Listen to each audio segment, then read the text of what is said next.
and welcome to Cinema Spectator, a show where an expert and a casual movie fan watch movies in the cinematic canon. Today's film is Prisoners, directed by Denis Villeneuve, starring Hugh Jackman and Jake Gyllenhaal. My name is Cameron Tuttle, and I'm joined with Isaac Ransom. Isaac, how are you doing? You know, wait, before you answer that, I know I just cut you off. I looked up how to say Denis Villeneuve because I just didn't want to. I knew how to say it. You know, obviously we've been saying it, but I didn't want to say it wrong. And then it reminded me that Jake Gyllenhaal is totally not the way to pronounce that name. He said it on Conan that it was like Gyllenhaal or something, and like, yeah, it's not possible. No. I know, yeah, but I'm not gonna grant him that. He had his chance, you know, like that's. I mean, like, why are you gonna bring it up now? You've already had like your awesome roles as an actor, right? I mean, not to say that he won't have some great one, but like, come on, man, you've had enough interviews. Nobody's gonna change that. Nobody's gonna say Gyllenhaal. That sounds ridiculous. I wish that Jake Gyllenhaal had like a moment, like in his earlier acting career, where he was just adamantly correcting people, just aggressively in every interview. Actually, it's pronounced Gyllenhaal, or I mean, whatever you said, Jilly-golly-oo, or whatever. I bet that got beat out of him as a kid. That's true. People were like, Gyllenhaal, what are you talking about? It makes him sound less white, you know? I mean, it seems very... I guess. that sounds pretty Nordic. Yeah. Or, you know, something like that. I feel like he could have... That's very white. Though his correct pronunciation probably has some Italian roots or something like that. I don't know. I don't think so. But who knows? Yeah, Gyllenhaal. I think this is a great thing to talk about, Cameron. I'm doing well. I'm over caffeinated. I'm recording from someone's house that Jules is house sitting for. So yeah, it's weird because I'm just in the guest room. This house has a lot of hardwood floors, and it's a very big house. So to find a quiet corner is possible. It's just strange. I feel like my setup is very different. I'm used to seeing the guitars behind me if you're watching this on YouTube and whatnot. Yeah. And hopefully the audio isn't like super echoey, but I'm good. I don't hear it at all because, you know, I think isolation is pretty good on these mics. Oh, yes. These we can go on and on about the mics again this week. No, but they have like this mini fridge upstairs. It's a pretty nice house. But they have like these espresso things. I'm drinking something that is like the most, I don't know. It looks like the biggest Whole Foods like little can of coffee here. And it says it has like protein, 0 sugar, like MCT oil. I don't even know what that is. And then like in huge letters it says 180 milligrams of caffeine. So I feel like I'm about to crack out on this episode. Like, dang, that's I'm going to be talking like, oh, and it's keto. We can't forget keto, right? You know? So, yeah, overall, I'm doing good, Cameron. I'm happy to be hanging and recording and talking about this movie. I'm excited to talk about Villeneuve. Did I get that close enough? His last name? Yeah, that's correct. Yeah. That's correct. Because I'm actually a very big fan of his films. As I'm finding out, I didn't know who he was before seeing a lot of his movies. So, I think our conversation about Prisoners is going to be good. I actually have like some critiques or ideas that I have around Villeneuve as like a casual, and I think probably most fans and appreciators of his movies like just I feel like it's very easy to kind of excuse some of these ideas, but I guess I wanted to start as early as possible with this episode saying that like I really enjoy a lot of his movies before we dive into like little minute complaints, because obviously he's an excellent director, Cameron. Yeah, I would say on top of that, I've been a big fan of his for a long time, since I've seen sort of both Prisoners and Sicario, basically. I saw them kind of near when they came out, but yeah, I mean, he's proven time and time again that he has, you know, basically he made 5 movies in 5 years that are all basically perfect in my mind. And so yeah, there's very few directors who can do that, and probably I don't know if any have since basically done that in such a short period of time. And now obviously he's slowing down because he's making bigger movies, ones that are a little more involved. But still, I mean, he's still cranking them out. Like, you know, it's not. Yeah, I kind of just to jump into what I've been watching, I actually had a really great experience with Juzo yesterday, where we saw Apocalypse Now, the final cut, It was at I forget what it's called, but it's it's a film museum in Berkeley, and Walter Murch, who edited the movie partially, and Pat Jackson, who actually teaches at the school that I graduated from, and was the sound designer, one of the sound designers on Apocalypse Now. They had kind of a sit down and a conversation about the movie, about sort of its legacy. It was very interesting. Gave me a lot of thoughts, and yeah, it was a really invigorating conversation in a Mm. lot of ways. It kind of was something that I really enjoyed hearing behind the scenes of sort of what it was like in their experience, and kind of it reminded me, and I want to bring this up with the conversation, so don't let me forget, but it reminded me a bit of some of the things in Prisoners um are very deliberate in terms of you know their symbolic meaning, but that doesn't usually happen a lot in the process of filmmaking. And in fact, most of the time when that happens, it's very accidental. And that was something that they mentioned last night, was saying, like, lots of things that people pick up on now and people are maybe read into now. We had no we just put something in because it was there, so like it wasn't intentional on our part, which is kind of interesting to see behind the curtain that way. So, great conversation. Have you been watching anything? No, I watched some weird rom-com movie with Juliana that was quite frankly just terrible. I don't even remember what it's called, but it had what the Jim from The Office, what's that guy's name in it? John John Yeah, John Krasinski. Krasinski was in it, acting very like he didn't want to be there, but it was also the way his character was written as well. So it was kind of Sure. ironic at the same time. Um I don't know, we like sometimes when you watch a terrible movie, you just kind of make up a bit with it and yeah, I don't know why, like it was so poorly put together that I just when we started watching it together, I was like, "Hey Jules, this is like I'm sure that this is a Christian movie, right?" Without like basically within the first 5 seconds, that's what I said. And so like when the first cuss word dropped, right, I was like, oh, it's just for realism, like it's definitely a Christian movie, right? And so there's all these different scenes of them like partying and getting drunk at the beach and whatnot. And I was like, oh, I think it's just for realism. I'm just waiting for the Christian messaging to come through in this one. Some Christian movies, man, like the Hallmark stuff. Oh yeah. It's Yeah. so it just drags on forever. And I guess like you need a little cheesy sometimes. I think that's really what it is like some people want that sort of like uplifting cheesiness.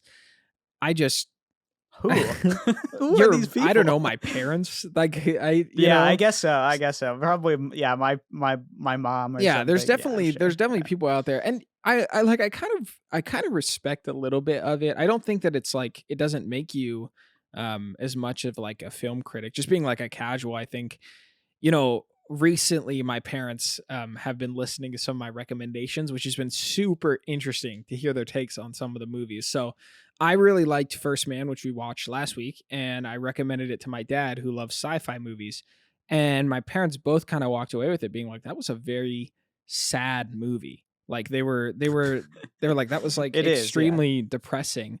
And I was like, oppositely, like I felt very moved by the film. I thought it was like kind of emotional and relatable, surprisingly. And my dad was like, well, they didn't even show like the flag being planted on the moon. And like he picked that up, right? And I was like, I guess like as a general audience, right? Like there's a there's some people that kind of just want to experience like the biopic, staples. But that was like my favorite thing about that movie is that there was none of that boring biopic stuff that already happened. Like it's basically not like Yeah. Well, that was the crux of the controversy that we were kind of talking about last week. right. But my argument to that, and it's funny that he brought it up. I wonder if it was like he read something about that, when it came out, and it just kind of like stuck in his I don't mind. know. My thing about that is it's totally a wrong part. Me and Juzo were talking about this. It would totally be a wrong moment for that to happen in terms of the actual character that we're viewing and his character arc. Right there is something where it would feel off in the movie if there was this sort of like deep triumphant resolution, because really we're watching a character who's trying to make amends in his past and trying to almost move on in some ways of what he's the almost the hand he's been given in life, and there is something very beautiful and touching about that, instead of the triumphant moment that you might expect in a movie like that. You get this very somber and very quiet moment of him paying respect to his daughter, which is just like, it's beautiful. There's nothing else that you can say about it other than it's very moving and very touching. Yeah. And so it really, I don't know. I think it would be a bad thing if it actually played a part in the movie. I guess it was kind of, I was just kind of fascinated by their desire to see a much more hopeful outlook. But I think that First Man is hopeful. It's just subtle in the way that it presents that hope instead of a cheesy manner. The other thing that they said about the film is that they were like, oh, we just don't think that that's how Armstrong was. I thought, like, my dad was like, he was like, I didn't understand the casting for, Ryan Gosling. He was like, it was very boring, just staring off into the distance and whatnot. And I was like, wow, it's just interesting, because it's almost like I walked in with a bias to sort of expect that kind of acting, And I also like had a back and forth with my dad saying like, I don't know if it makes sense to have a man in the 60s being all animated like a Marvel character. I mean, like, so much of that movie and the trauma and the quietness and the masculine strength of Ryan Gosling's character in that film, like, it's so grounded in reality. And it was surprising because, like, for me, like, my dad has always been a very quiet, I'm not going to talk about my feelings kind of guy, So it was interesting to see him be like, I just didn't really think that was a good casting. And I was like, I felt like I was watching a person that could very much be like my dad, going through a hard time. And to be fair, the kids have said that was like, it was basically the best portrayal of Armstrong, they've ever seen. Yeah. So I mean, like, that's what I wish that I could have, knew, like, I didn't know how accurate the movie was, and which we did talk about last week. So yeah, which it doesn't matter either. It doesn't. Right. I don't care about that. So personally, I don't ever bring that up in terms of accuracy. I don't think that should play in. There's a couple exceptions to that where I think, there's some moments, some things that are like, I don't know. I don't want to say it's hard to judge. I almost feel like there are some times where it's like yeah, they're actually being like willfully misleading or willfully dishonest. Right. But generally, I find there to be, you get immunity from me for not doing things straight to the letter. I just don't. I don't care about that. So. Yeah. I think like the biopic thing, that is something that some people think about, like my parents. And the other movie that I had a conversation with my parents about was what was it? Children of Men. I thought I recommended that film to my dad, and he wasn't too big on it either. He was kind of like, well, it was kind of dark. And so I've just been thinking a lot about like this kind of cheesy mindset mixed with like, a movie that's kind of like, I guess, much more serious and less uplifting at the end, right? And so I think like that movie, that, to be fair, the Children of Men has like one of the most uplifting endings in a movie ever. I agree. I agree. So they were just kind of confused about how to feel about it, because I was like, well, the ending is kind of uplifting, right? And they were like, yeah, like kind of like confused, right? Like they hadn't thought. Well, they were like, it is, but it's also still like a very brutal, intense movie, right? It is. Yeah, And that's there's no doubt so about I that. think they were just kind of confused on how to feel about the movie. And so I think like I've just this idea, right? This is kind of how I wanted to open the podcast, as I talked about, like with what I've been watching, this cheesy movie on top of Prisoners. And, we had Korean Cinema Month recently, and then talking to my parents about the conclusions of some recent films that we watched, right? This idea of conclusion and the way that a movie kind of settles on you is, I think, one of the most important things to talk about when talking about Villeneuve and the way that his movies kind of end on a moment. So I don't want to like completely like dive into that yet, but I just want you to know where we're going with that, because we got to get through a hot take and a write-in question. Cameron, hot take, of course, based on Prisoners. What is the absolute worst reptile? If you've watched Prisoners, you know why I'm talking about reptiles. All right, Cameron, what's your hot take on this? Well, here's the thing. I actually think reptiles are very cool. I think amphibians are actually really gross and worse. But and sometimes even small mammals are disgusting, even more than reptiles, I would say. In fact, I like it when reptiles are around because they eat all the small mammals. But yeah, so for me, I think snakes are cool. I have always thought snakes were cool. I haven't really been afraid of them my whole life. The one thing I will say is, if you know Komodo dragons, right? Oh yes, yeah. So Komodo dragons are maybe one of the most fascinating and disturbing animals ever, because they basically have poison, like acid in their mouths. And it's like their digestive fluid basically in their mouths. And so when they eat small chunks, and then they spit it out, and the digestive acid like digests it outside of their mouth, and then they eat it again. And so it's like wrong. this continuous like disgusting like throw up and eat the throw up because they can't really chew, so like that was always the one thing that I thought was really disturbing about Komodo dragons. My class in elementary school, we had a bearded dragon. That was pretty cool. The one thing about reptiles that's kind of, first of all, I would never own a snake. I'll just put that out there. Owning a snake is like owning something that like wants to get lost. You know what I mean? Yes. Wants to get lost and then pop up in the worst time. So like I would never own a snake.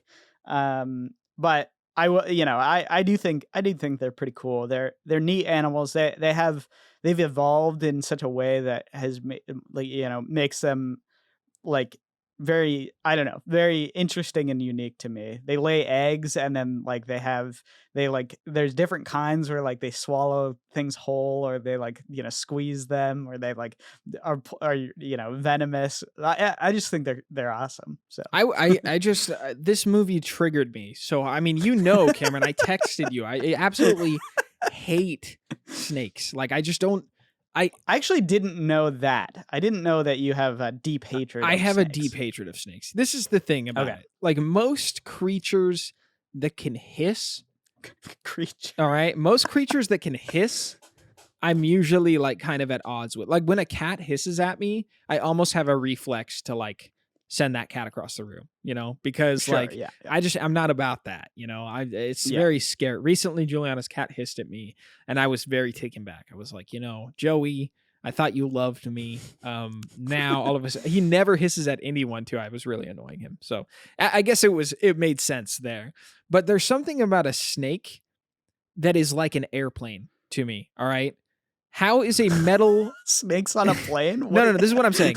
Airplanes, I know scientifically they make sense, but that is a chunk of metal just in the sky. Like that makes no sense to me, Sure, the same way, a snake has no limbs and it moves on the ground. I ain't about that, That's just sometimes it moves in trees. The reason why so it I don't know the full story here, but when we were evolving from monkeys, one of our main predators was were snakes in trees, and that's one of the reasons why we have such strong reflexes against snake-like objects. I don't know Um, what you're talking about, but all I want to say is I'm not against animal cruelty, but I am all for snake cruelty. Like murder them all, I just anything that's, there are times you got to kill you snakes. know, I don't, there's that's true, anything but that's like very slithery is pretty terrifying. I would even say like a ocean snakes, or river snakes, anything in the water, like serpents, I agree eels. with that. That is Actually, I like, think eels are yeah, terrifying. no, Yeah, no, no. 100%. That's some scary But stuff. eels aren't snakes.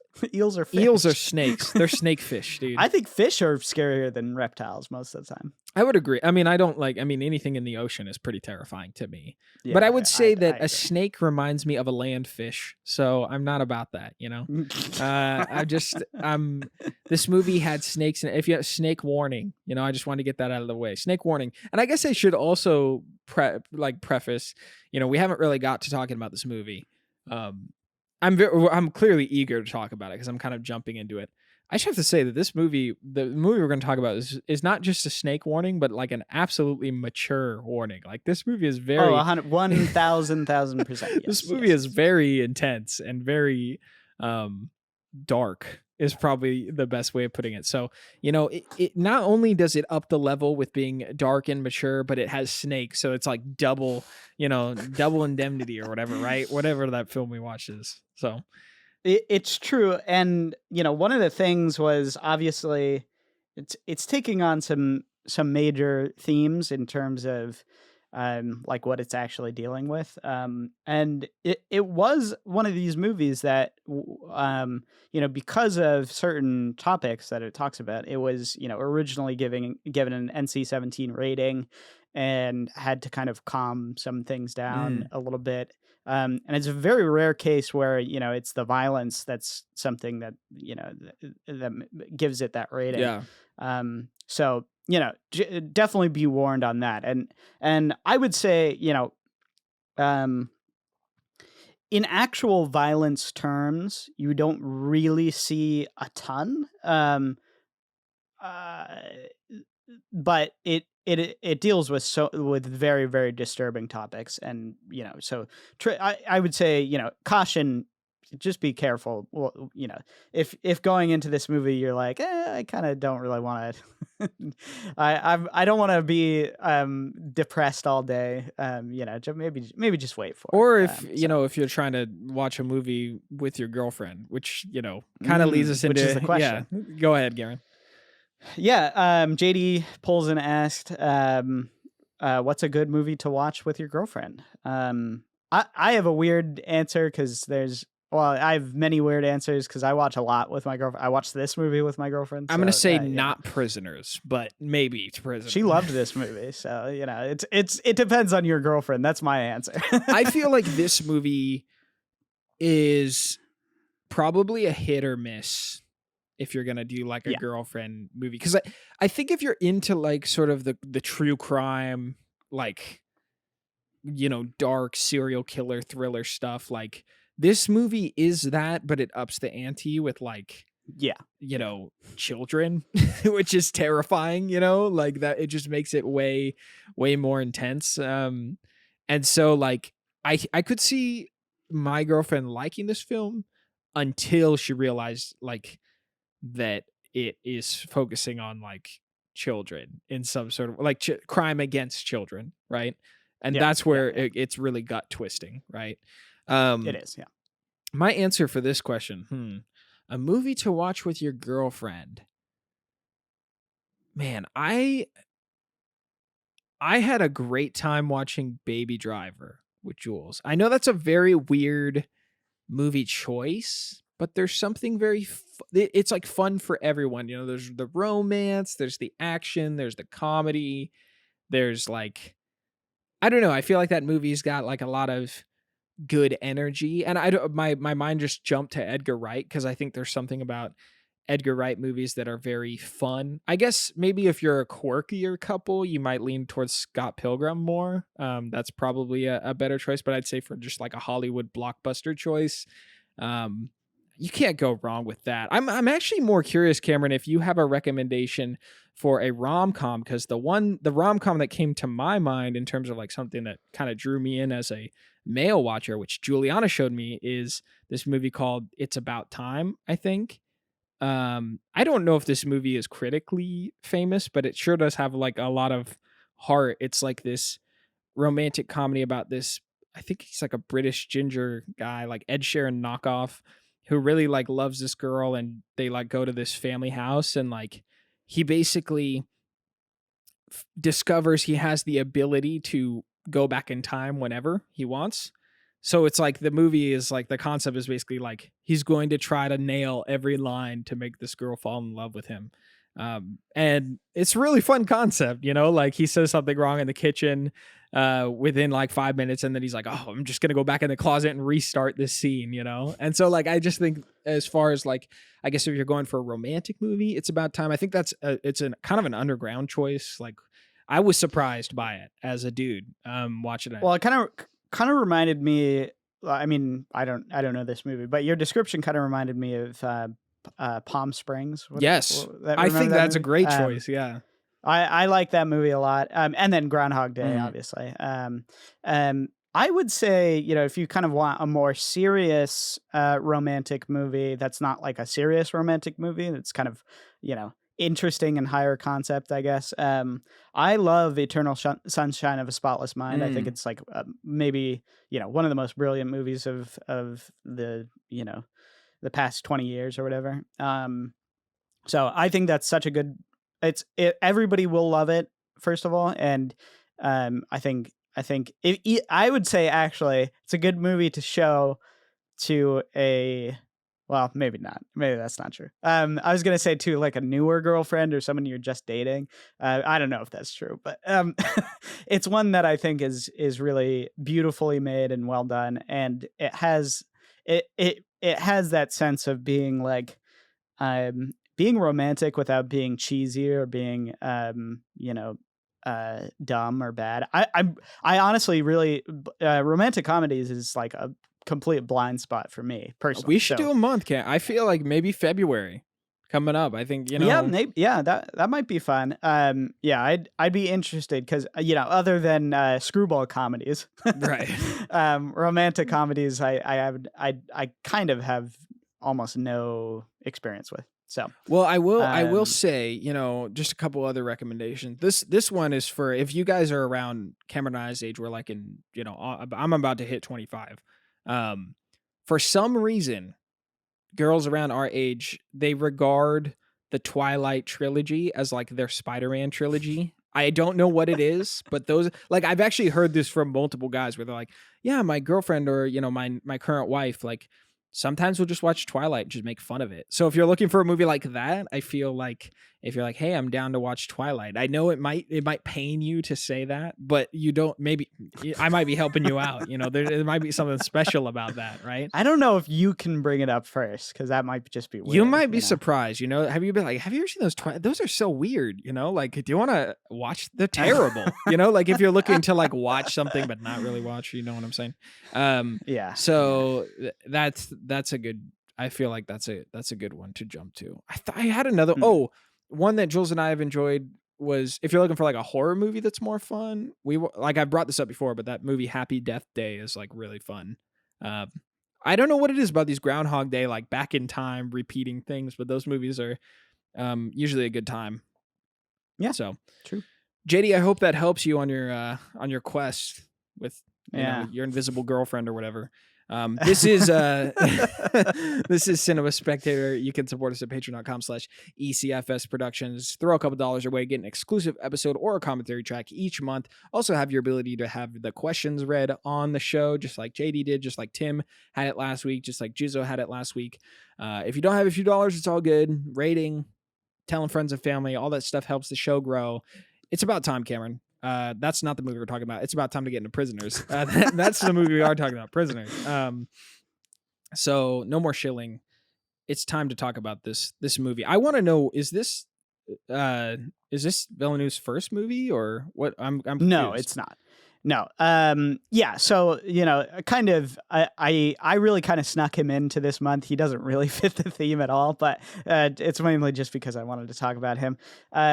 He was someone who directed a few films in Canada, in Quebec, and he had a couple very low budget movies in the earlier 2000s, and then he directed two French movies in French, called Polytechnique and Incendies, and both of them were very well regarded and kind of I think that was 2008 and 2009. And so after that, that's where he kind of got his transition into American movies. He kind of made the jump, and every movie since then he's made in Hollywood and kind of as an American movie. And so, I think actually his first movie was, I don't know if this really counts because I think it's basically not really available anymore. His first movie was technically in 1998, but yeah. So after Incendies in 2010, he made Prisoners in 2013, and so after that he made basically, as I said, 5 movies in 5 years that I consider to be excellent, all of them, until this year he made Dune, and we can talk about that. I would say let's talk about that another time because I do want to do a deep dive on that. I think it's a very, very good movie. But I want to go a bit deeper into that. So he made a movie. He made 2 movies in 2013 called Enemy and Sicario. We already watched Arrival, Blade Runner 2049, and he started that with Prisoners. So that's quite a run, I would say, personally. Yeah, my first introduction to Villeneuve was Sicario off just, I think, your recommendation way before we were doing this podcast. Yeah. And what's interesting is I actually remember the release of Prisoners and the trailers surrounding it. I was a pretty big Hugh Jackman fan. It was around the time of the Wolverine coming out, which I was very excited for. I loved Hugh Jackman as the Wolverine character. And I went to see the Wolverine. I was like, like that was just okay, Yeah. I was like, he was kind of cool in The Prestige, but I have a very unpopular opinion about The Prestige. I was very let down by that film. I know, boo me, whatever. And so to see Hugh Jackman attached to this film and it looks so intense and like thrilling. This was 2013, right? 2011. 2011. Oh no, yeah, 2013. Yeah, I was like right. I was just hopping into high school and I was like, ooh, that looks good. I gotta go see that. But I remember just thinking like, it also looks kind of intense, and I don't know anyone that would want to go see that movie with me. And so I was actually so excited to know that this movie was on the list, and I had no idea that it was connected to Villeneuve. And I was saying Sicario was the first one I watched. I remember there was just this velocity with that movie, like so much intensity.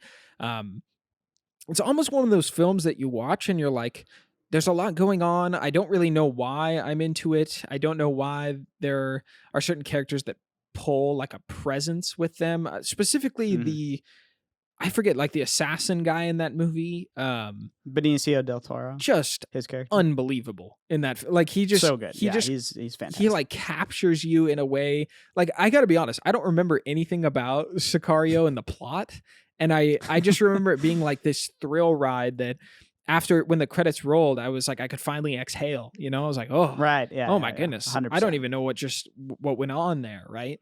And so going into this, I was prepped for that feeling. I believe that Dune does that as well. I believe that this movie does that in a way that is cranked up to 11.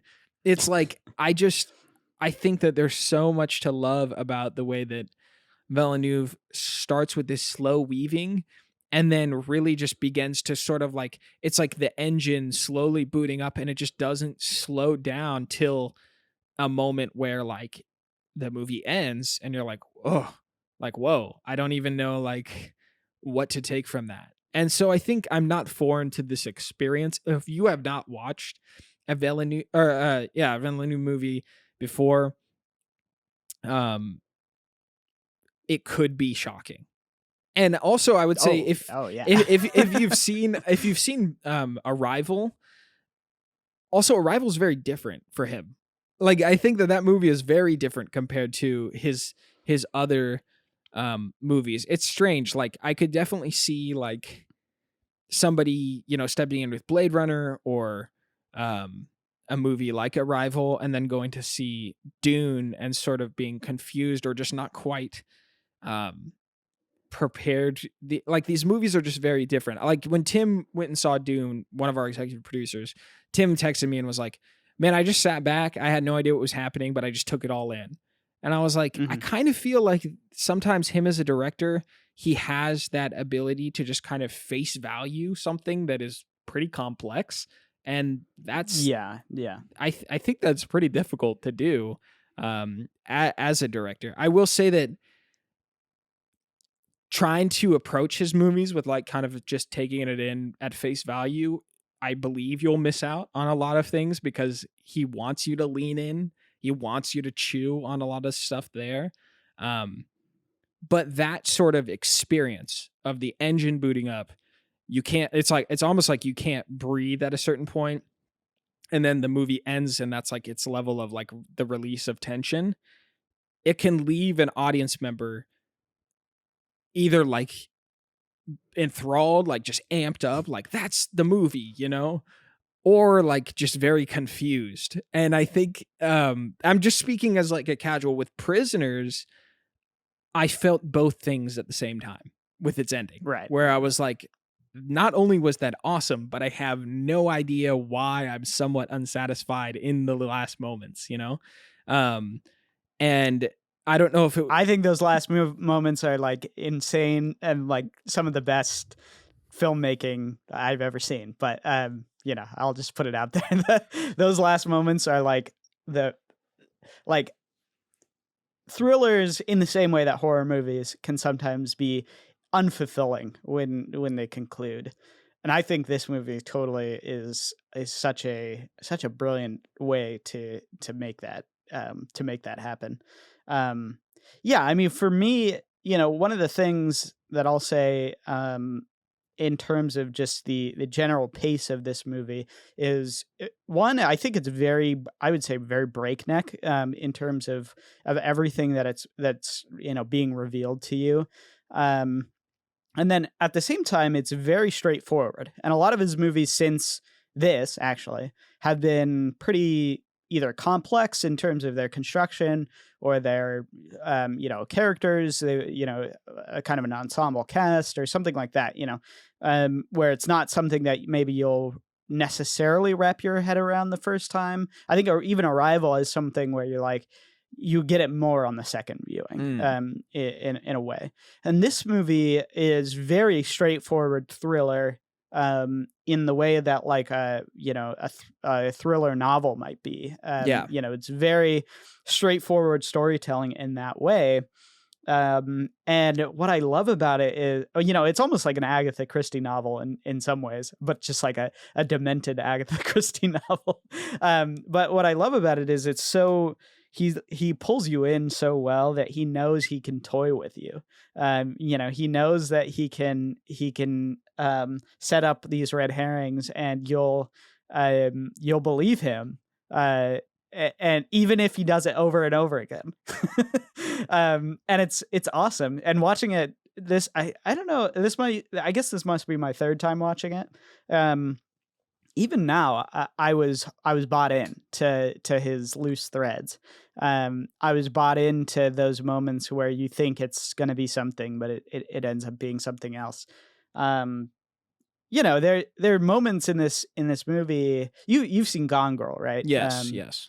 Yeah, so that's another one that kind of does a similar thing. Although I would say this movie does it basically in almost every scene and to like the 10th degree. Yeah. It does it where you're sitting back and saying like, wow, like they just revealed something so subtly but so um insanely well that I can't help but just like wonder where this is going to go next, you know? Yeah. And there's so many moments where you're like, "Oh, oh yeah, that's wow, what a what a reveal." Right. And it ends up being, just another part of the maze, which is so beautifully woven in. I want to talk a little bit about the symbolism as well, I guess, before we get into some spoilers. Sure. Um, Yeah, we'll make it clear when we're gonna dive straight into spoilers because we have to. I think we have to spoil this movie for you guys. So if you are I interested, agree, and I would say this is a very important movie to watch before you hear the spoilers. yes, Not that you won't have a good time with it, because I think you will, but this is one of those movies where I'm like, yeah, don't read anything, don't look at anything, go into it basically almost blind. So we gave you 40 minutes of content, but we'll come back and after you watch it, because it's amazing what he does when you don't know the answer. yeah. I also Um, I walked in blind, Cameron. I don't know how if this movie's been out for so long that's good. without me knowing absolutely nothing about it. So, um, I was still drawn by that intrigue. But let's get into the symbolism just before we kick out the spoiler people. Yeah, so one of the fascinating things about this movie is it's very woven with sort of like deep symbolism in terms of both its characters. Like every character almost has a symbol that goes with them, which I've almost never seen in a movie before done quite like this. So for the father, I forget it. I kind of forget all these guys' names. Keller, yeah, that's his name. For Keller, he's symbolized by he wears a cross, and he's often seen praying. For the detective Loki, obviously his name is Loki, which is kind of, we could talk about that, but Yeah. Detective Loki, he's symbolized by he has a ring of the Freemasons and a tattoo, like a star tattoo on his neck, and so there's many examples of this where people are kind of have this symbolic energy about them, that I think is so much deeper. And the problem is, like, it's not a problem, it's a great thing, but the awesome thing about it is you can see it on up front. You can see what the symbolism means in a lot of ways directly, but even as you dive deeper and deeper and deeper into it, it reveals more about the character, Hmm. and it reveals more about the sort of the way that these characters are written, um and and the symbolism opens up a new level of meaning to this movie, where it already is meaningful on top of everything. Even just the pure straight story of a man doing all he can to find his daughter, um even just that is a meaningful story in itself. But then on top of it, you get everything interlaced with this sort of deeper, either Christian or philosophical symbolism that is laid on top of it, that I think is expertly done. So Yeah, I didn't really pick up on a lot of the symbolic meaning, but I noticed that there was obviously an attention to certain Christian moral elements. I wasn't 100% clear on it. It's weird, like there was like some mythological side of this movie that's difficult yes, to yes, to definitely. quite, quantify in some sort of way. Like for me it was like it kept having me guess that there was something magical about to happen, even in the way that they're like as elements of the mystery began to come forward. We talked about snakes in this movie, right? There's something that just feels almost like a Greek myth or some chamber of secrets from Harry Potter, something that was like hidden amongst this crime drama. And maybe that was like my imagination taking off, but I think that's a huge testament I don't think so. to the film's symbolism. I just think in its conclusion, it remains grounded, and the symbolic elements are meant for a second watch or some level of analysis. Whereas I was almost looking for some physical, like affirmation that what I was picking up was going to come forward in some sort of like crazy a horror movie ending or something like that, like almost similar to the ending of Us or something, where it was like like something just out of left field that would like notch it up even further. So I'm very glad that it didn't do that, but I know. I just like, as the final mysteries are beginning to show, your mind really starts to race on what is about to be seen. Do you know what I'm saying? Yeah. Yeah, I do. And so like, it's interesting how grounded the reveals actually end up being when there are so many, like, almost, I guess, like kind of this feeling of like Stranger Things-esque. I don't know how to really explain it, but there's like, I think you hit it right on the head. It's mythological. Yeah. There's something about this that hits at, and I would say it's there are things that hits on like an archetypal type of storytelling.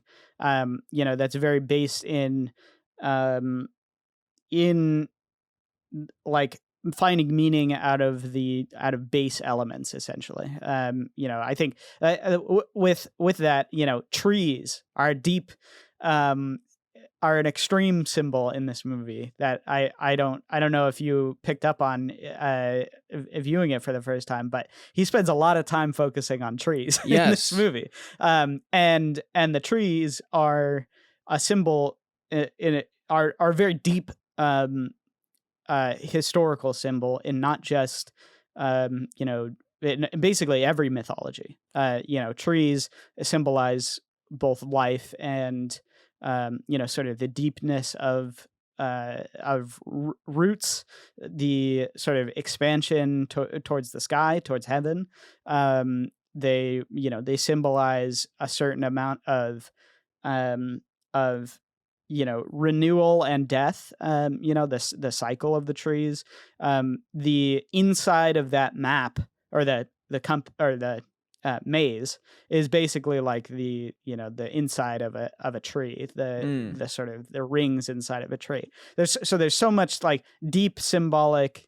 It's not trying to, I don't want to say it's like trying to mean anything necessarily, but it's picking up on things that are deep inside of these sort of mythological stories, and laying it on top of a very natural framework, a very realistic framework. I mean, sort of realistic framework. Yeah, like similar to sort of what you're talking about with like what some of the creators of like Apocalypse Now were talking about.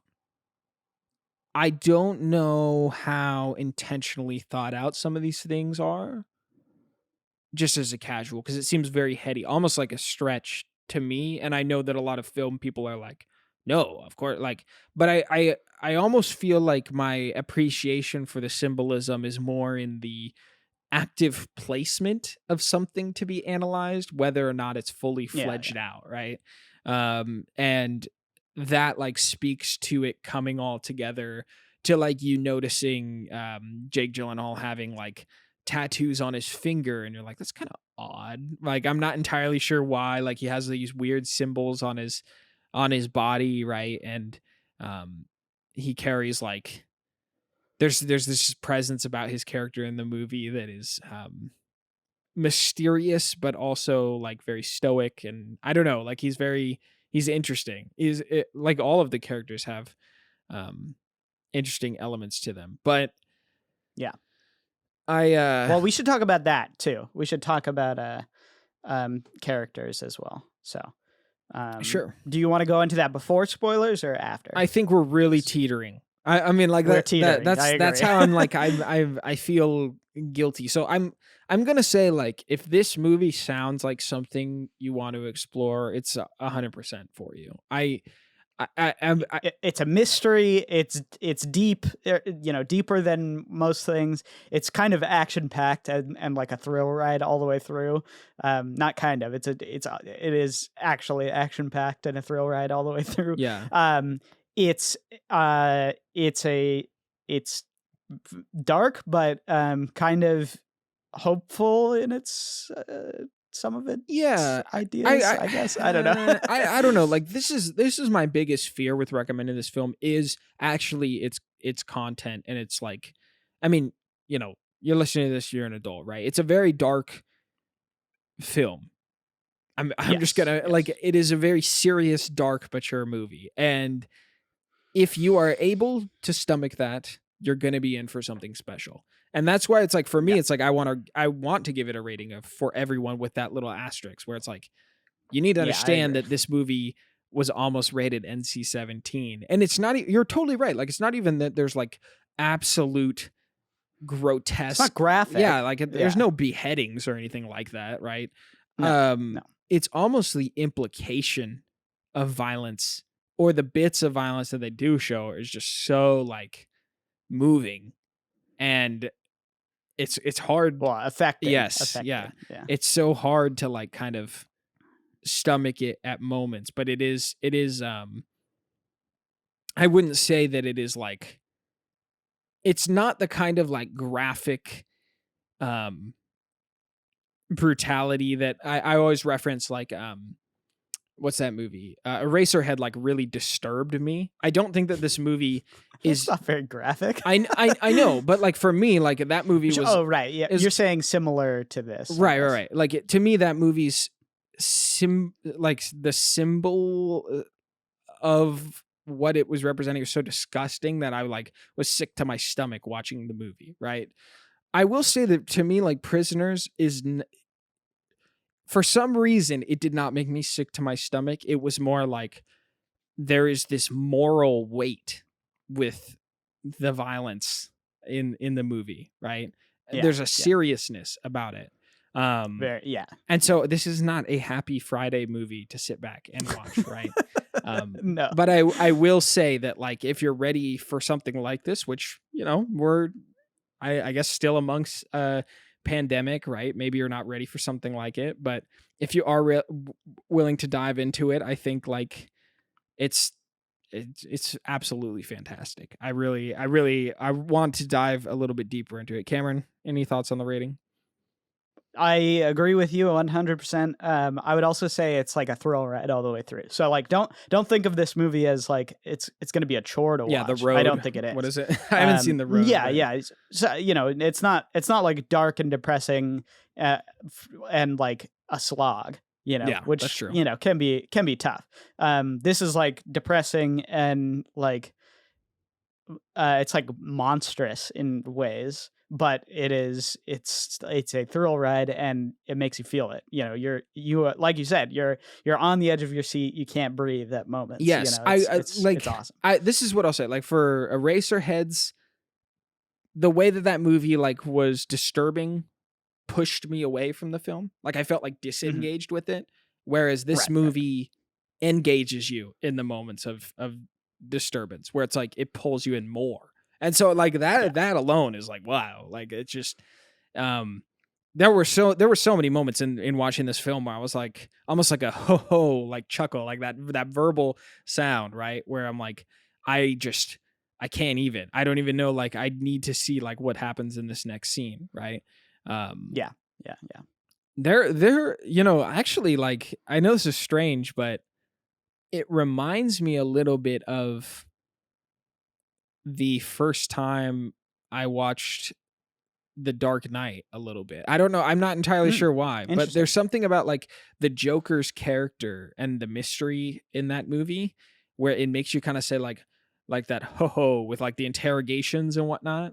And this movie has like moments where like there's that interrogation and like I don't know, there's something about it where you're like I need to see the next scene. I need to know how this concludes. So you've been fully Yeah, warned. Spoilers. You've had to like go see this movie if it's what you want, or just spoil it and visit it. But let's dive into the characters, Cameron, and we can kind of loop back to the conclusion of the film and its moments. Yeah, so the two main sort of, I would say, foils of each other, two main characters are Keller, as we mentioned, and Detective Loki. Both after the same thing, but doing radically different things to get there. I think they're such well written characters. First of all, um, as I mean, so Keller, i- he makes you really feel in that way that almost only movies can do. He makes you feel the moral question, the moral, the turbulence of seeing someone be in a situation where maybe they are pushed to the brink of what they might do.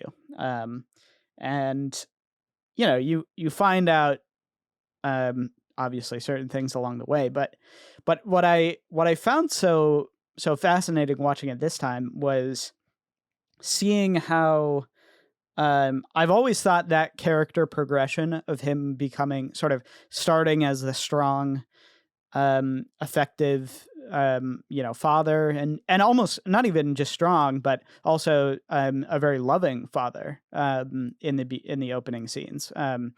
He's seen as a not just a loving father, but a loving husband, and kind of in this realm of being almost just a good dad.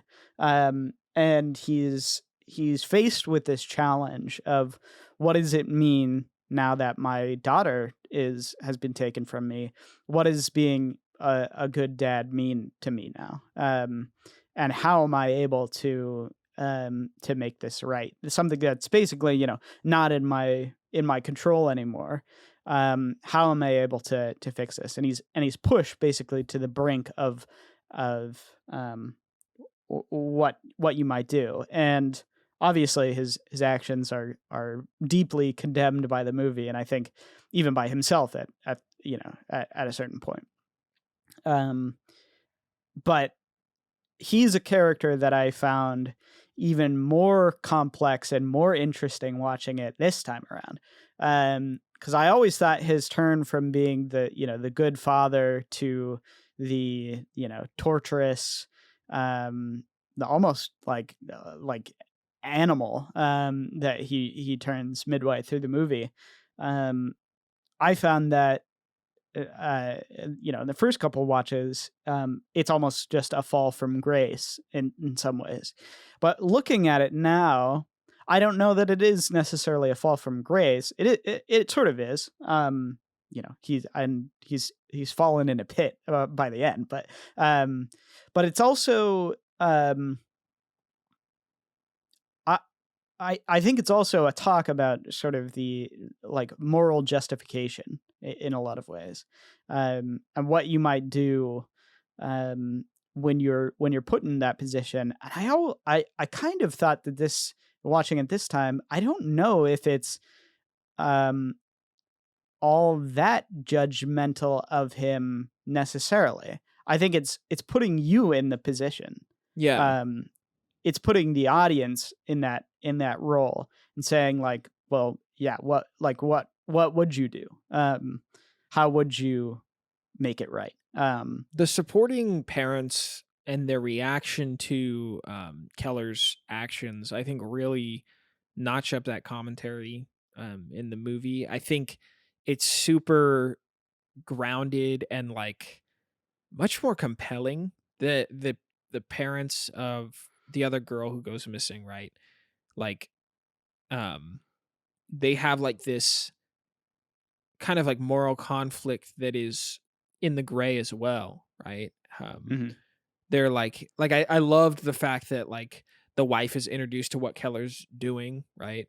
And she is actually almost more for it than the husband in some ways, right? Yeah, yeah. I think that's like such a great twist that you wouldn't really expect, but it's almost like there's this conversation around morality and the personality type that's like, I'll do whatever it takes, versus I think like what is a great like reflection to Keller's character with Detective Loki, right? Kind of being restricted by the bureaucracy and not being able to do whatever it takes at all time. As a matter of fact, kind of like being limited by rules and regulations and whatnot through the movie. But who is just as determined as Right. well. Same And determination, but more like rules. If I'm being like a yeah. general like Yes. moral Yes. rules Yes. that he won't break, right? And Like Batman. yeah, I mean maybe that's why there's like a little bit of a connection. I'm not entirely sure why I thought of that movie, you know. I think what is like I found Loki's character the most exciting to witness Yeah. because of how calm and collected he is amongst some of the most stressful, Most of the intense, time. like what? Most of the time. Oh, right, yeah. right. Like one of the most intense cases I think you can be tasked with, right? And to see a moment where he is emotional, like it's just so compelling as an audience Yeah. member. Up Yeah. until his final moments of success in the case and saving um the little girl at the end, right? Like Not just saving the little girl as well, saving Keller as well. well, does he save Keller? I didn't get that. Well, okay, so full ending spoilers. Yeah. So he goes to, and this again speaks to sort of his just blanket determination. You know, he goes and at the end of the night when everybody is done excavating basically, and he's there and he's just thinking, he's just examining, and he knows that there's something left. There's something on the table. um and he gets that moment where he hears the whistle and he's like, whatever, and then he hears the whistle again and he's like, what is that? And then he's about to walk away, he's about to miss it, and then the third time he actually hears the whistle, and that the whistle is Keller in the pit. um and so even at the very last moments, it and to Keller's credit and his character too, just as persistent. It's a meeting of the persistence, for both of those characters. And she says, like, if you make a tourniquet, you'll probably last 24 hours. Well, it's probably been more than that. Right. It's probably been more than a day, maybe, a day and a half or a day and a quarter or whatever. Like he's at the end. He's at the very end. And so is Detective Loki. Both of them are at the very, very end of the road and almost about to give up, and that's kind of when they have that, the final meeting of the whistle. I guess what I was chewing on in the last moments, besides the whistle, because it does leave it a little bit open-ended if he does or does not find him. I think you can kind of decide, even if it is leaning towards Loki picking up the last moments. Like as a viewer, I was just so desperate to see him finish it, and he doesn't finish the case, right? And it's so intentional to make you have that, like, that pull in the last moments. What I was actually kind of dissecting or chewing on was like, kind of like we were talking about, sort of the moral implication of like a character who will do whatever it takes with determination versus one bound by like rules, right? And where they end up in the final moments of that, right? True. Very true. The character that does whatever it takes ends up shot in a ditch underground, and the other one is in the deepest hell, basically. Right. And the other one is like considered a hero amongst the people he rescued, right?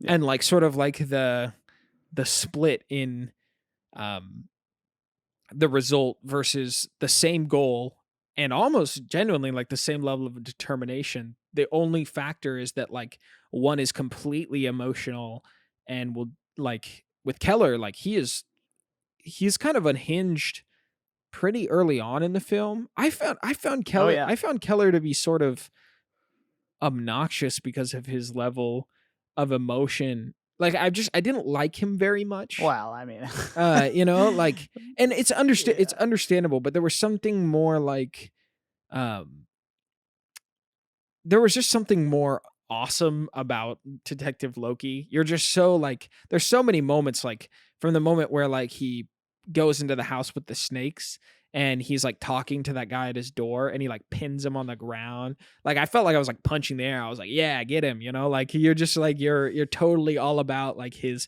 presence as this determined detective versus Keller's like painful to watch. You're like, oh my goodness, this guy is just insane. Like he's like torturing this poor dude that you're not quite sure if he did it or not. But like for me, I kind of picked up early on that I was like, I don't think he's the guy. I But feel he sort of is the guy, though. I mean, he's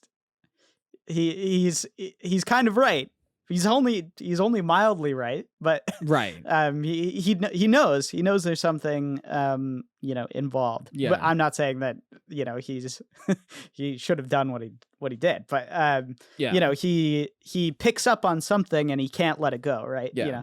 And I kind of get what you're saying, although I disagree in that, like Keller, his character is very it's clear where he's positioned in that he is someone who has done so much to protect his family or to put up the wall and sort of there's that moment in the basement where he's got all of his prep food and he's got his his guns and whatnot, and there's this element of him being like the ultimate protector, the ultimate defense, except for the fact that he lets this happen. And that's kind of what breaks him to the end. And even, he is very emotional throughout the movie. And I think it's obvious why, like his daughter's gone. And he spent his whole life trying to be someone who would never happen to. Right. Right. And so there it is in my mind. I think his character is very well established early on in terms of how he's that first scene with the son and the the deer and great scene being yeah being and then the drive back home, and they're kind of talking about, and he gives a little bit of his his life philosophy in some ways, right? And so right. There's moments very early on that key you into being like, yeah, this guy is trying to be the best that he can be, to a point where he has this goal of keeping his family safe, to a point where he will do literally anything to get to that goal. Yeah. And I think it's really, really well done in that direction. And even those moments where you see him sort of fall back and not be sure if he can do it, if he can torture Alex, which I love. His name is Alex Jones. It's kind of funny. But yeah, that's right. That's right. Yeah. I remember I was like, what did they just say? What, like, yeah. He's got this, so there are moments where he's kind of not sure that he can do it, and he has this dialogue with the other guy where he's he points to the picture and he's like, this is to remind us basically of why we're doing this. So I think he's very, very well done in that way, and intensely done. Like, so Hugh Jackman plays it like amazing. Oh no, I think this is one of the roles that I've seen Hugh Jackman in that I'm fully convinced of his performance, and and he's very separated from the archetype that his actor presence usually carries, with the Wolverine character. Even in the Prestige, he carries sort of this like charismatic cockiness in that movie, that I like. It kind of pairs with his actor's likeness, I guess, or like his likeness, overall. This movie is like so so different for him, and or at least maybe for the movies that I've seen him in, and I had no doubts that he's an excellent actor. So it was great to see him in a role like this. I just found myself, I don't know, like I found myself really drawn by Jake Gyllenhaal's performance. Honestly, the best movie I've ever seen him act in. Um Maybe next to Nightcrawler, which Yeah, that one's up there too for me. Nightcrawler, like he's so sleazy, and you're just like, ugh, like I don't know if I'm like Jake Gyllenhaal is my favorite actor. I wouldn't say that after watching that, but like after seeing this, I was like, dang, dude, like it's cool to see him in a role that's not like this weird kind of. I mean, he carries a weirdness about him, but it's seen in such a heroic manner. I think the Mhm. comparison to Batman is actually like it's strangely works somehow for this. Yeah, I don't disagree. It's funny because in a straight comparison, Hugh Jackman is Harvey Dent and Jake Gyllenhaal is Batman in some ways, in that movie. Which uh,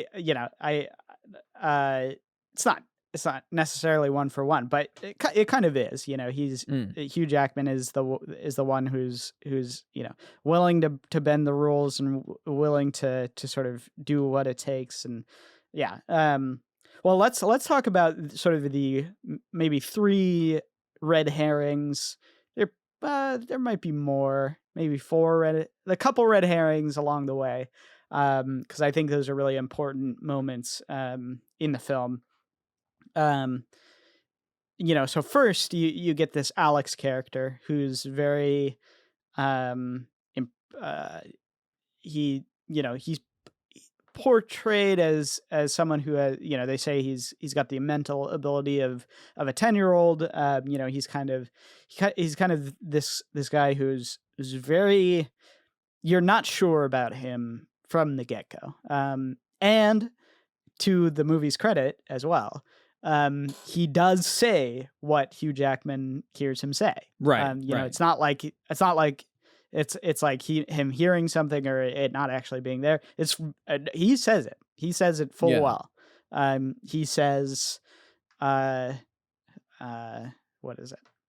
They were smiling when I left Uh, them or something like that, or right? they didn't cry until I left them. Right, yeah. Yeah. Yeah, which which is, I mean, that's creepy and disturbing. Yeah, it's definitely terrifying. Yeah.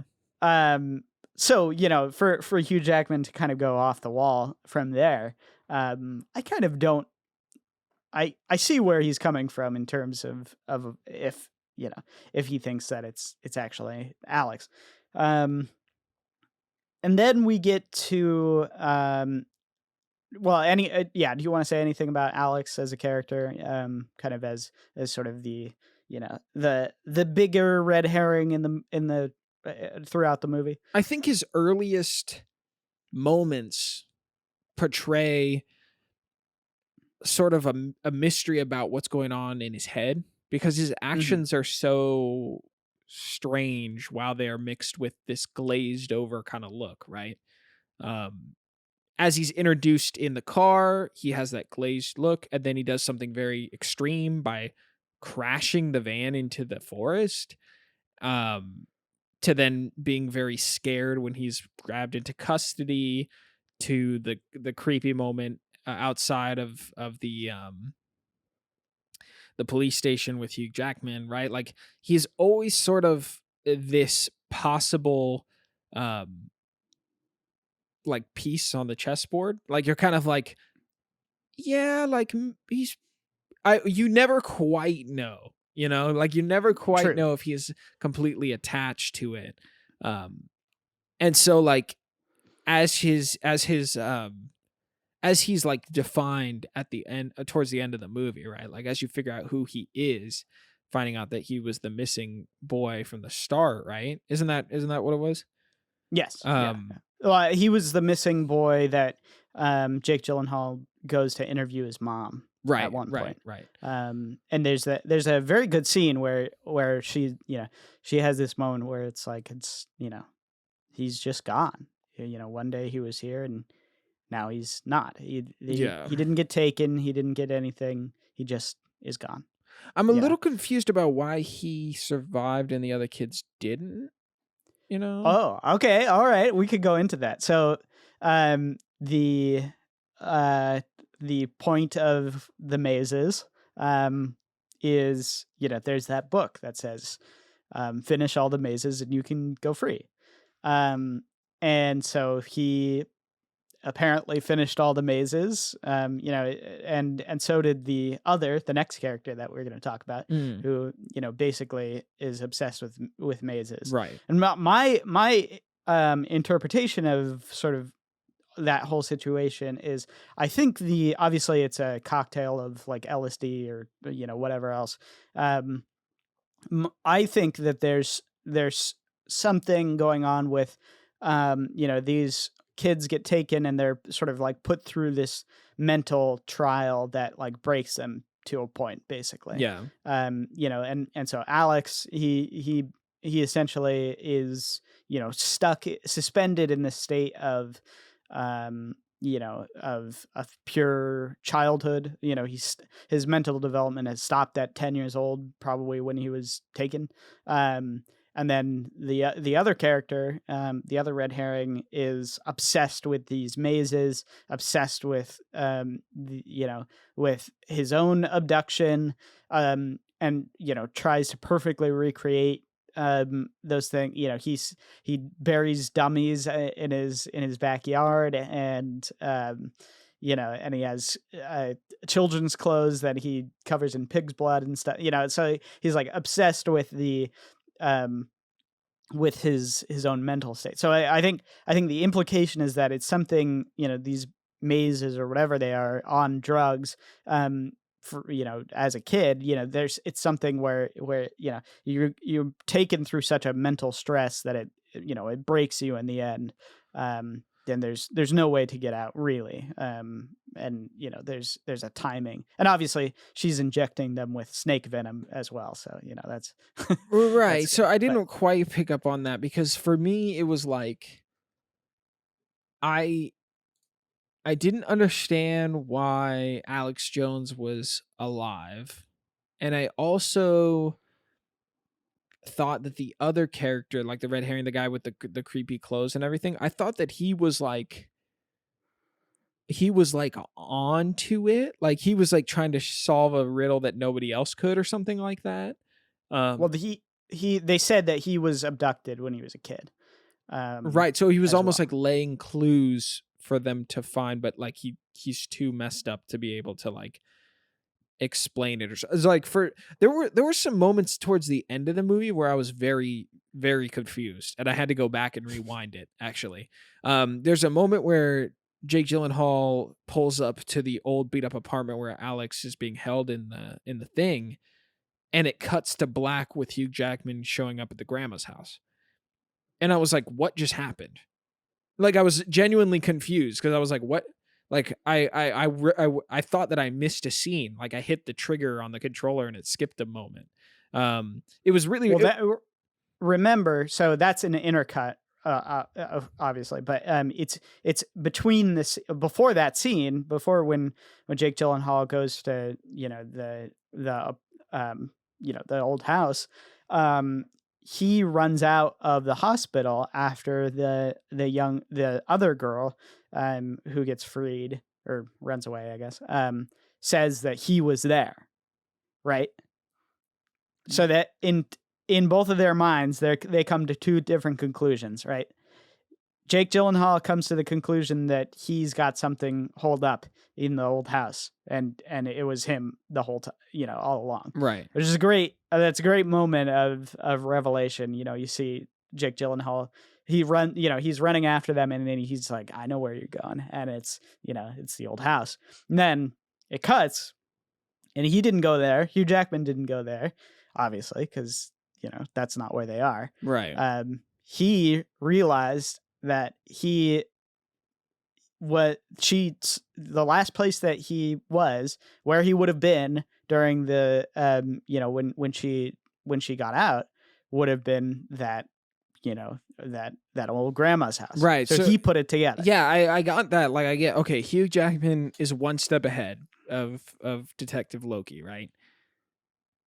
but I don't know, like for some reason that quick cut, like I was confused because I was like, oh, Hugh Jackman, uh, sorry, Keller's driving off to like to go, because like the little girl, like I don't know, like it was like confusing in that moment. And there was a couple moments Mm. like that where like it kind of fades to black or it like hard cuts. And I found myself a little lost as an audience member. I don't know why. I just wanted to bring that up because I was like, I feel like some of the reveals, like I didn't piece together the maze thing. Um, I'm not sure how I missed it. As a matter of fact, I thought what was happening was that the character that was stealing the little girls, like, or the little the girl, the clothing with the pig's blood, that character, right?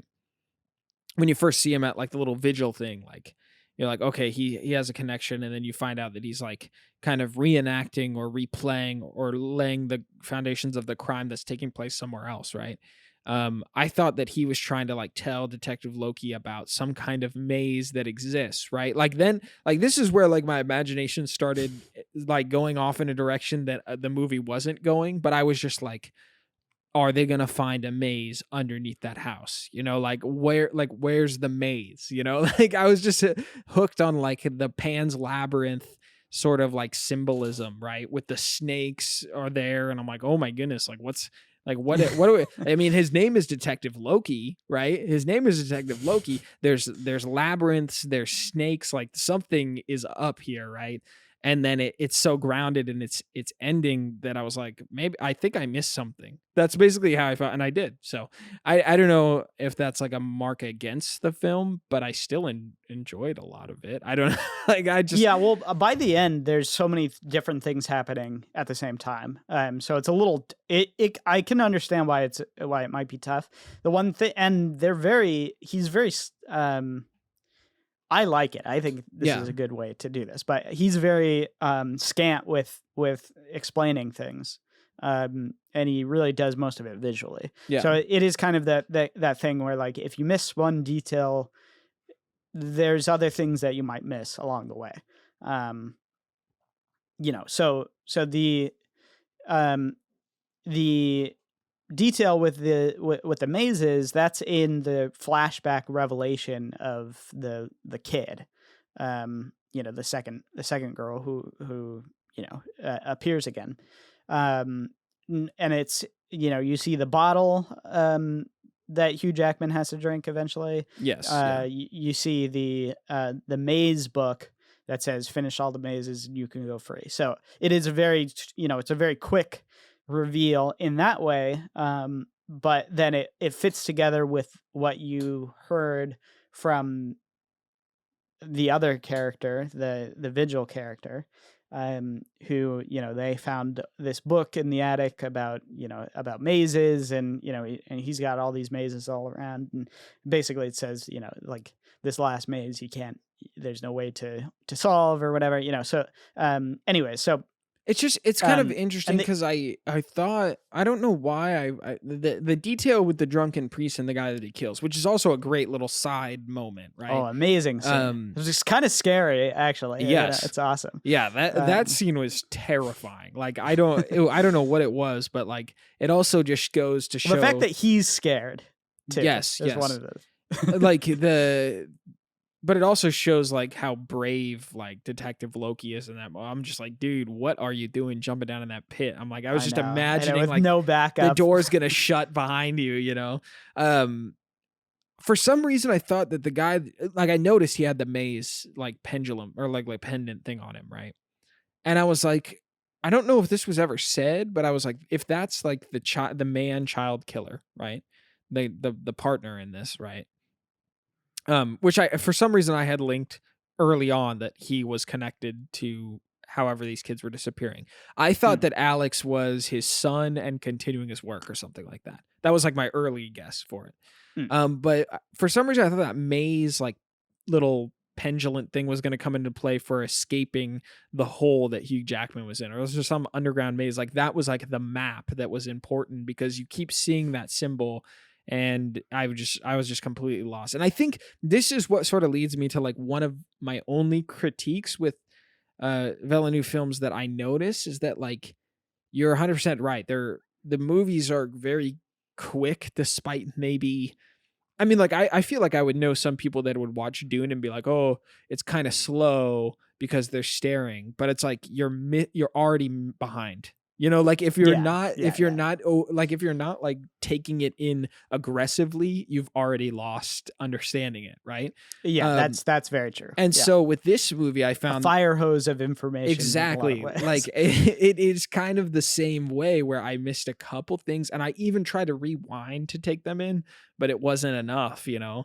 And so I mean, that's on me, but that's like one of my only. It's like almost a compliment and a critique where it's like there's Yeah, so yeah, yeah. much going on, but it's also still difficult to follow, um, like for me as a casual overall. But Cameron, I want to get through kind of some thoughts. I actually have to run to dinner here in a little bit, so I want to wrap it up. I Yeah. know we've been going for like an hour and a half, but sorry to cut it off, Tim Smith. I know he's going to be punching there. He's like, "Oh, go for 3 hours." Sorry, Tim. I have some things to do. But What do you think you're this talking is, about the Joe Rogan experience? some other red herrings that we talked about. The priest, was that one of them, or Yeah, so the priest is an interesting one because it's kind of revealed and then unrevealed pretty quickly. But I love that sequence where he jumps down and then there's it's almost a jump cut where he puts the priest on the on the basement floor yes, basically. yeah, And he's like who's that dead man in the in the basement? right, Yeah, it's pretty awesome. Uh so he is one of the red herrings. I would say even um uh even Keller at one point yes, is a red herring, yes. which is great. It's so awesome because you're like, wait, am I totally missing this perspective of is he really the killer? That was Which such would have a been terrible. That would have been dumb. Yes, But that was such a confusion. I was like, "There's no way." And if they do that, that's so stupid and predictable. You yeah, know, like yeah. so. Yeah, Well, one of the things that I thought was interesting, so my one critique of this movie, is that the police chief says the word province, and he's supposed to be in Pennsylvania. It's a state, okay? You Quebecois. wow, great complaint, Cameron.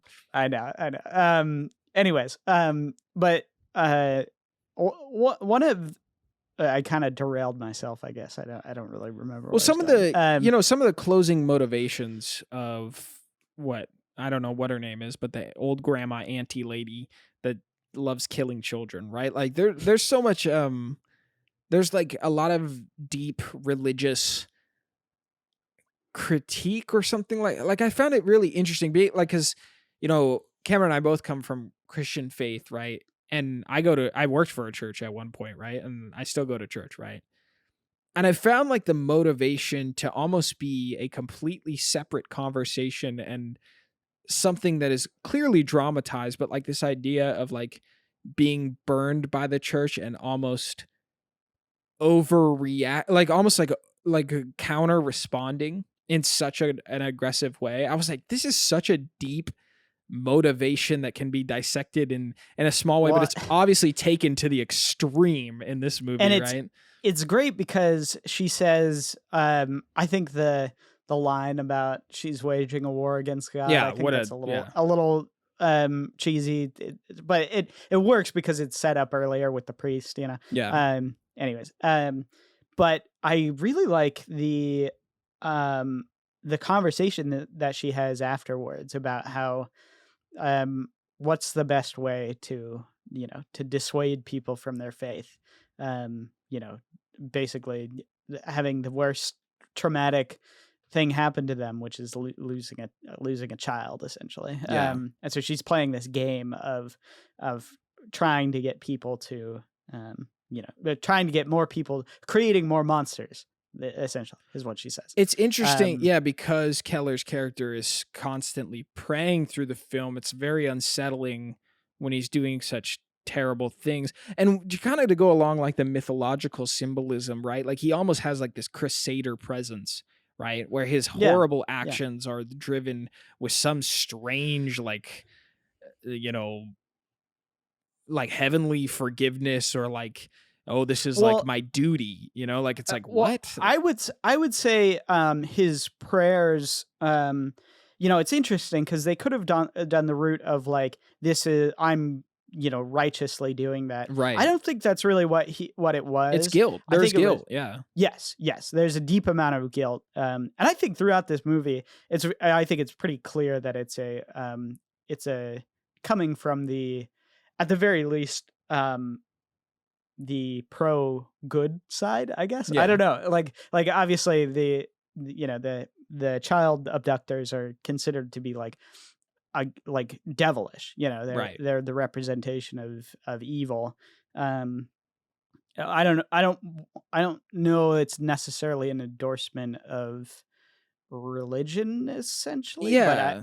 I think it might. I think it might be. I think you could read it as that. I mean, I think what you're hitting on with like Keller's character is that there are a lot of characters that face damnation and guilt in that, but they're still walking out like, you know, like just like a very strong character that's like, this is my last stand. I'm thinking like Western characters. You think about like Yeah, Clint yeah, yeah. Eastwood in Unforgiven, right? Where there's something kind of intriguing and exciting about his like sins coming forward, right? You're like, oh yeah, shoot up these characters. With Keller, you're never, rooting for him in some ways. There's there's a moment where it's like all the evil that he's done has paid off when she pulls the gun out, right? Like Yeah, he's yeah. there first. He basically solved the case first, but it still put him in a It didn't ditch. help. Like Yeah. it was like It it put was him in like the deepest hell. Yeah. right, right. Like he still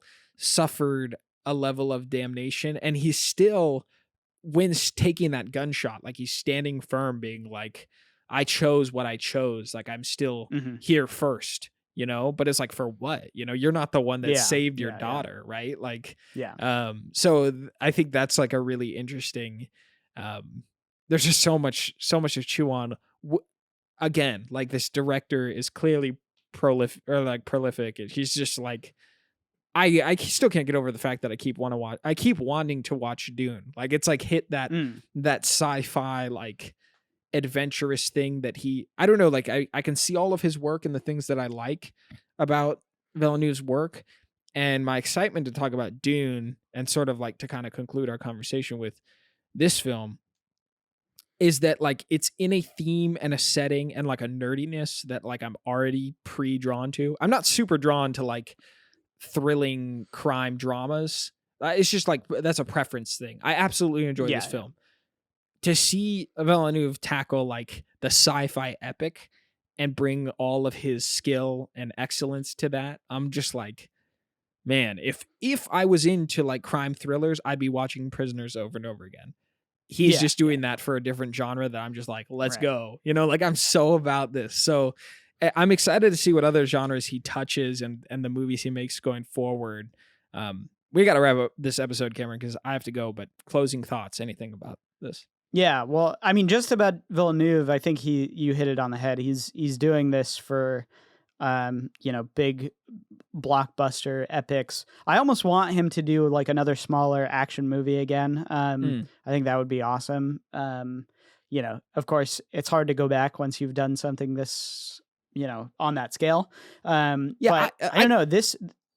Sorry, I mean, I would be great to see him do another like thriller, sort of like this crime drama. I don't know why I'm thinking of the movie The Inside Man, which is like a movie with Denzel Washington. Let's see Villeneuve's bank heist. That'd be great. I think that'd be a great that would be cool. action Yeah, movie. yeah, totally. No, I mean, I just want him to keep doing what he's doing because I think he's been hitting it out of the park. There hasn't been a movie from him that I've disliked that I've seen, and I'm only missing a handful. So, I think he's really one of the most prolific and best directors working right now. And I only included him in this month because I wanted to talk about him. I know he's not super young. He's like 54. And I know he got started in the 2000s, not the 2010s. So, whatever. I don't, who cares? I'm just putting him in here because he made his name and he made his best movies in the 2010s. And I don't think there's any dispute on that. Like he basically came from being some nobody, French Canadian filmmaker to one of the biggest directors on the planet.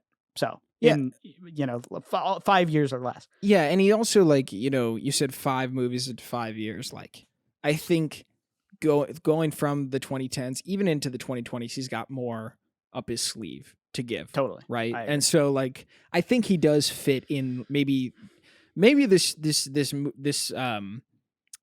this month's theme is more about modern directors and where are the other ones, that's kind of the big question that you opened it with. So it is cool to give him a little bit of a platform with our conversation and talking about the way he's done it. Cameron, it's time to wrap it up because I'm going to have my head bitten off because we're going to be late to a dinner. Cameron, any closing thoughts? Thank you guys for listening. Anything else? I don't know. No, I love this movie. It's perfect. I can't say enough good things about it. But yeah, be forewarned. It's dark. It can be a tough movie to watch, but yes. I think it's really, really worth it. Yeah. I highly recommend. Yeah, I really loved it too. I thought it was great. Yeah, watch it if you're ready for something like this. It's definitely a thrill ride. We post every Monday. Thank you guys for the support. Even thank you for getting to the end of this episode. Cameron, next week, what are we watching? We are watching. Oh man, I forgot. But I'll let you know. Okay, I will know. Whatever. We probably won't post about it. So we'll see you next Monday. Cinema Spectator is an ECFS Productions podcast that is fully funded on Patreon.com. Shout out to our producers, Darren O'Neill and Tim Smith, for supporting the show, and to the rest of you that support us at Patreon.com/ECFS Productions. If you want to learn more about the benefits you can get, check out our Patreon. The show cannot happen without you great listeners, so we thank you for all your kindness and support.